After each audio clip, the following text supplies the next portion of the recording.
Okay, year 7. So, this is my first attempt at using EduCreate to teach you a history lesson. Hopefully this has been sent to you by Firefly. I've got no idea if this is going to work.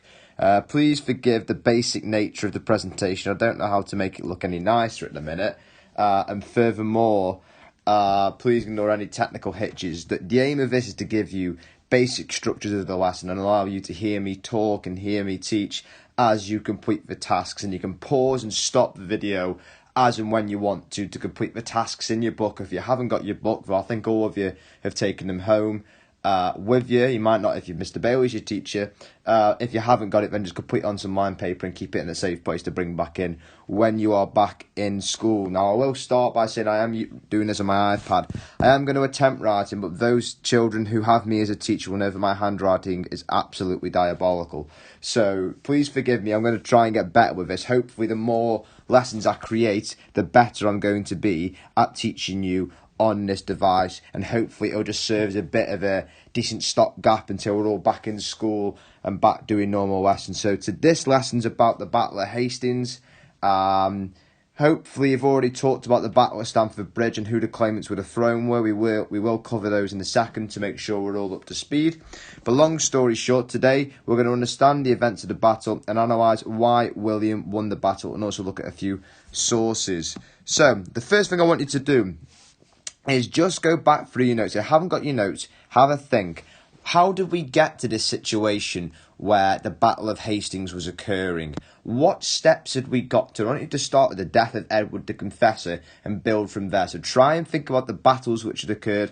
Try and think about the claimants. Try and think about who had been appointed by the wit. And just try and build a step-by-step picture for me of the process which led to the battle. So if you could pause that now, just put as a title in your book, the Battle of Hastings, and then underneath the little subtitle of background, and just create either bullet points or a flow chart or a spider diagram, and plan out for me chronologically how the events of 1066, starting with Edward the Confessor's death, lead us to a showdown between Harold Godwinson and William of Normandy on the south coast in 1066. So pause the video and do that now for me, please. Alright, so hopefully you've completed that and you've unpaused the video and you're listening to me again. I'm just going to draw out how I would do it. Make sure it matches up with what you've got. If you've got a green pen to hand, great. If you've missed anything, just add it onto your notes, and hopefully then we can move forward. So the first thing I would note is Edward the Confessor. He dies at the start of 1066. Now, there are 4 claimants for the throne, and that's because Edward the Confessor does not have any son or heir. So of the 4 claimants, as you'll know, we've got Harold Godwinson, you've got Harold Hardrada, William of Normandy, and Edgar the Atheling. Now, we've been through the pros and cons of each one, and we know that Harold Godwinson, that's Harold with an O, not Harold with an A, that's Harold Hardrada. Harold appointed king. Now, we know that Harold Hardrada and William of Normandy were not too pleased about this. Harold Hardrada invades. He invades England. And he does win one battle at Fulford against Edwin and Morcar, the English Earls. You don't need to know that too much, but a bit of extra knowledge. If you do want to go and research that, that's the Battle of Fulford. There's a really good YouTube video on it. Harold invades England, but he is defeated at the Battle of Stamford Bridge.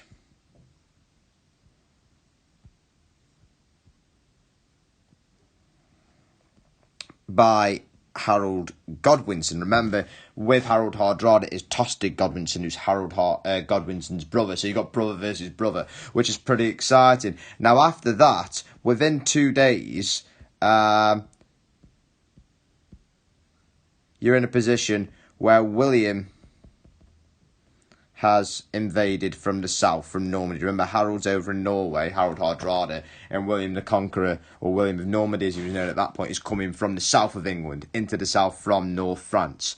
So Harold Godwinson's had to beat Harold Hardrada up in the north, of England, just outside of Yorkshire, and then within 2 days he's going to march his army all the way back down south to confront William of Normandy on the south coast. So as you can understand, it's going to be a very tiring time, but that's the basic background, which you do need to know for chronology of the build-up to the Battle of Hastings. Now, we're going to get onto the battle itself. I can't figure out how to link in a video directly. So what I've done is I've given you a screenshot of what it looks like. You just need to search Battle of Hastings on YouTube, on your YouTube app or on your browser, and watch the first video. And this is what it looks like here. This is what it's like.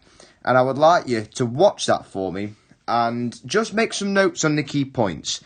I would say 10 bullet points. Obviously, if you're aiming for the higher grades, then you're going to write down more and have more detail. If you just want to focus on getting the key points down, knowing a chronology, then that's absolutely fine. But try and aim for 10 bullet points. Obviously, pause it, make notes, carry on, rewatch it. I would watch it once without writing anything, then rewind it and watch it again and make notes this time whilst pausing it. You need to know what the feigned retreat is. Now, you might be sitting there now with no concept of what it is. If you've done it at primary school, you might be aware. But I would like you to know what the feigned retreat is. If you don't know what the feigned retreat is, you have not watched the video properly or you've missed it, the key bit at the end.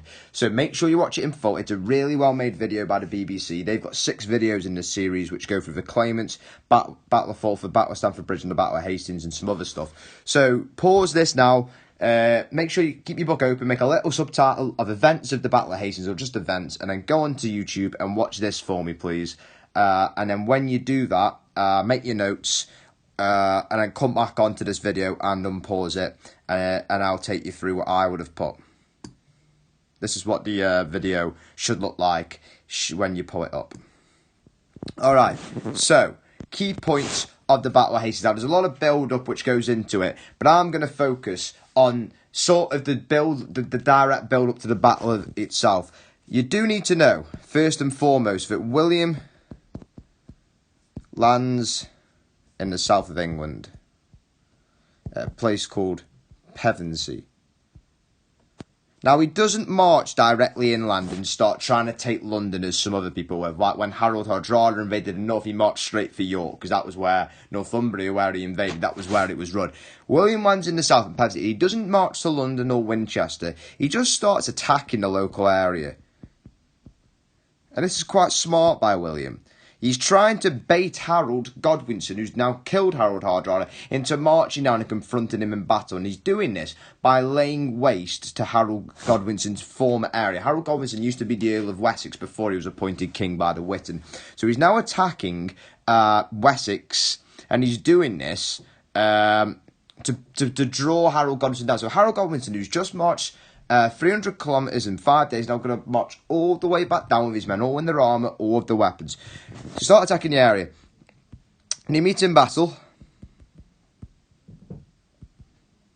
And Harold is on the top of a hill. William is at the bottom. Now, William has a very well-trained army, and he has archers. He has cavalry. Cavalry are men on horses and your standard infantry. And he fires his arrows from his archers and they fall short because it's all the way up a hill. The cavalry charge up, but they can't get up the hill. So he's left with a bit of a predicament. Harold's formed what's called a shield wall, where basically, very effective, very basic tactic, but very effective in the 11th century. All of your men would stand shoulder to shoulder, the shields in front of them, a few shields above, and they would stand there, and there'd be one hand would have the shield, one hand would have the sword, the men behind would be stabbing over the shoulders, and it made an impenetrable wall, which the opposition could get past. So with the added benefit of the hill, William could not get through Harold's shield wall. So William uses a very clever tactic. He uses the feigned retreat. Now, the feigned retreat, as the video showed you, where William's soldiers pretended to retreat. By retreat, run away, except they've lost. Harold Godwinson's men, instead of holding that shield wall, which had been so successful, they charged down the hill after, thinking, we'll finish these off, and what a great victory. However, William's cavalry and soldiers were tricking them. They weren't retreating, they just wanted to bait them down the hill. Some of you would describe it as they were snakes. which is a term I wouldn't use in history, but I know some of you Year 7s like to use terms like that. So, yes, William snaked Harold, and then when they're at the bottom of the hill and the shield wall had broken, the cavalry, the men on horses, turned around, and because there was no defence, they absolutely then battered Harold's army. And Harold Godwinson was killed. According to the sources, he had an arrow through his eye. We do not know. But all you need to know, guys, is that the key part of this was William using the feigned retreat after his initial attacks with these guys didn't work. And that's how William won the Battle of Hastings. Right, your task now is going to be to create a newspaper article from the day after or the day of the Battle of Hastings. Now, you've got to bear in mind there will be Saxon newspapers who will be devastated that Harold had died, and Norman newspapers who would be delighted that William was successful. So you can choose whether you're Saxon or Norman, and that will reflect the tone and how pleased or disappointed you are. Now, it's got to be laid out in your book or on your piece of paper like a newspaper. So you've got to have the name of your paper at the top. You've got to have a name of the paper. So that can be the Norman Times, Saxon Today, Saxon Chronicle, anything like that. You've got to have a headline. Your headline's got to be short, snappy, and it's got to draw the reader in. So I don't know. It could be William wins wonderfully. I don't know. Something like that. You can see I've used some alliteration in there. Try and use your alliteration or some persuasive techniques. You've then got to do your art. So you may want to do a little drawing. So as you can see, all of you will know who I teach, that I am a fantastic artist. So that's a guy with an axe, and there's his shield, and he's got a little helmet. I know, don't get too excited. I know I'm brilliant. And you've got to weigh it out like a newspaper article. So in this, you've got to have the causes, what had happened before to get to that point, the events, explain why William won, and maybe a quote from a survivor. And remember, if it's a Norman paper, you're very positive. And if you're a Saxon paper, you are disappointed. Now, it doesn't need to be any more than 3/4 of a page to a page, but you've got to get all of these key points in there to ensure it's been done properly. Obviously, it's going to be neater than mine because I'm writing with the end of a pen on my iPad. You're going to take your time. You're going to draw a picture properly. You're going to really nicely present it for me. But I need you to show me that you understand, number one, what the causes were. Number two, the events, why William won. Put in a little quote to show that you understand how a newspaper works, and then make sure you're focusing on the Normans would interpret this as a great success because the Norman has won, and the Saxons would interpret this as a massive defeat because the Saxon king has lost. So, pause the video, go and do that. You can go back, watch the YouTube video, watch my notes from the previous page if you want. I can write them out again or rewind the video and listen to me talk it through, and then you should be able to construct a newspaper. So pause the video, go watch the notes again, and then construct that for me, and we'll move on to the next task. Right, okay. Hopefully you've created the newspaper article. We are nearly done now. We've got one more task to do before we tidy things up. We need to look at some sources. Now, unfortunately, because of the way I've had to copy and paste this in, the sources haven't copied very well. So what I'm going to do is I'm going to read out the sources as best as I can to you, and then you're going to do your best to fill in the table on the next page. So let's start with source A. I had marched of our King of England, Harold Godwinson's army, all the way from York. Harold's army was very tired.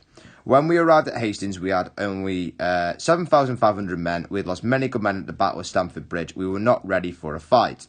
But our king was smart. King Harold ordered our army to stand at the top of Coldbeck Hill so we could look down on the enemy. We locked our shields together in a shield wall. Now, it's cut off the writing, but a count from one of the soldiers of Harold Godwinson's army who survived the Battle of Hastings is the caption. So that's source A. Source B. England would be difficult, but I was prepared. We Normans had spent many years planning this invasion, and we were not going to let anything go wrong. I landed my army in the south of England while Harold Godwinson was fighting the Vikings in the south, so that's the Battle of Stamford Bridge, as we know. I prepared my army for battle. We lined up at Hastings ready to fight. I put my archers at the front so we could fire a rain of arrows down on the enemy before we attacked. William of Normandy telling his supporters in how he prepared for the Battle of Hastings in 1075. As I read these through, guys, think about where they're coming from. So will William be biased towards what he's talking about? Will the Harold Godwinson soldier be biased? Source C. I live and with God's help will conquer yet. Above is the legendary quote by William of Normandy. He said it after some of his soldiers feared that he'd been killed and started to run away. But once they realised he wasn't dead, they kept fighting. Source D. Over trick. We have talked for a long while about how William of Normandy won, but it is very simple. He and his army played a trick on Harold Godwinson. The trick is two parts. First, William could see that his army was not able to defeat the English to the top of Culdbeck Hill, so he told them to pretend to run away. Some of the English run down the hill following. Then the second part, now having opened up a gap in the shield wall at the top of the hill, so this is the feigned retreat he's on about, William gave the order for his brave Norman men to quickly turn around and attack. The Normans broke the English shield wall and soon the Battle of Hastings was won. So that was Bishop John Grant, a Norman bishop. And above is the part of the Bayeux tapestry. It shows Harold Godwinson being killed at the Battle of Hastings by an arrow in the eye. Historians are unsure when the tapestry is made, but legend says it was made by the orders of William's wife, Matilda, in pride of her husband's victory. It was also made by William's brother, so bear that in mind. What you need to do then is for our 5 sources, which are source A, B, C, D, and E. You need to fill in this table on this page. So for A, who made it? Dead easy. Source A, one of the few soldiers of Harold Godwinson's army. B, William of Normandy. C, doesn't really say, so maybe you can put unsure. D, Bishop John Grant. E, doesn't really say. When was it produced? So if there's a time when it was produced, 1075, then you can write that down. What does the source tell us? So you just need to tell me there, what can you learn from that source? What is the source saying happened at the Battle of Hastings? Easy enough. Can we trust the source? Yes, we can. No, we cannot. You need to say, can we trust the source? So let's look at that William one, for example. Will the William one be reliable? Possibly not, because William would be biased towards celebrating himself and saying how great he is and how brilliant he is and he's fantastic. And you can look, it's also made in 1073. That's a good 7 years after the battle. He may have some errors. So for source B, you could put those points. But for can we trust the source? Yes, you could say this one is trustworthy because it was a soldier who was there and who survived the battle. So see if you can pick out just one thing. If you can't get anything for every box, guys, don't worry. Do as much as you can. So just draw out that table in your book for me or on your paper and then fill it in using those sources. And then when we're done. So pause the video and do that for me, please. Finally, what date was the Battle of Hastings? Who was it between? Why did Harold have the early advantage? And what tactic did William use to win? So I want you just to pause the video, write these questions in your book, write the answers, then unpause and I'll go through the answers. Don't cheat and just watch me write the answers because you're gaining nothing and you might as well have not bothered doing the lesson and you've wasted the last half hour of your life. So if you could for me, just write these questions, get the answers in your book, and then we will go through the answers in a second. So pause the video, answer those for me, and I'll see you in a minute. All right, so hopefully we've written the answers to those. The Battle of Hastings was fought on the 14th of October, 1066. It was between Harold Godwinson, who was the king at that time, and William, Duke of Normandy. Can't really fit it on. I haven't misspelled that. I'll cross it out for you. Normandy. There we go. Why did Harold have the early advantage? He was on the top of a hill, and you could have mentioned about the shield wall. And William used a feigned retreat, and you might have gone into detail as to what that actually involved. So that is our video, or your lesson on the Battle of Hastings. I hope it made sense. I hope you can read my writing. If not, then please let me know. Reply to this Firefly task. If you're done on it, can you just reply to the Firefly task and say that you finished it and you found it okay and you completed the tasks. If you are struggling massively, reply to me on Firefly, or my email account is jbaker@trenthamacademy.co.uk. And you can email me on there and I get back to you as soon as I can. I hope that's okay. And I will see you for our next lesson. Adios.